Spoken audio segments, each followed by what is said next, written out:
mfuko ya serikali. Is there an alternative way of raising the same amount? And if you need that alternative way, I'll be there for consultation for the sake of my country. The other thing I need us to talk about, Your Excellency, hii mambo ya nyumba. Hii mambo ya nyumba unasikia mbaya akisema, huyu akipigia hiyo kitu next week, atafutwa na watu wa Kitui huyu. Utamuona tena. Atafutwa. Wacha nikwambie ukweli. Atafutwa. Kwa hivyo ili tuweze ku take care of our leaders, wasiwe na shida. Can we get to a round table, Your Excellency? Tuangalie hii 3% housing levy.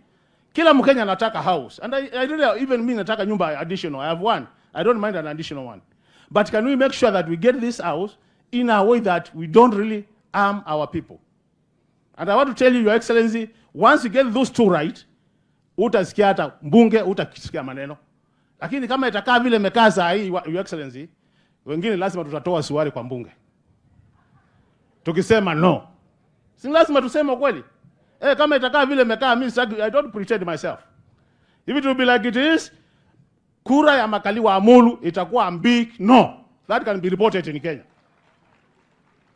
For those two, lakini zikitengenezwa, I'll be lying. I have no problem. Na wewe unanijua mimi na kujua tumefanya mengi na wewe. Na court itaendelea kulipa. Unasikia tuliongea mambo ya cessation. Ulisikia last weekend. It's not a secret. Tulikuwa kule kwa Mheshimiwa Kalonzo. Tukasema imefika mahali kama sisi kama Wakenya tutajisikia ni Wakenya, tutakata hii inji mara mbili. Tulisema namna hiyo. Ni lazima tuongee ukweli. Na kwa sababu watu wanaongea hivyo ni kwa sababu ya kwamba wanaona kama wataanza kuwa wanatengwa. Sio because we want it. We gave reasons. We must look at the context. So we want a united country where when we pay our taxes, we get value for taxes.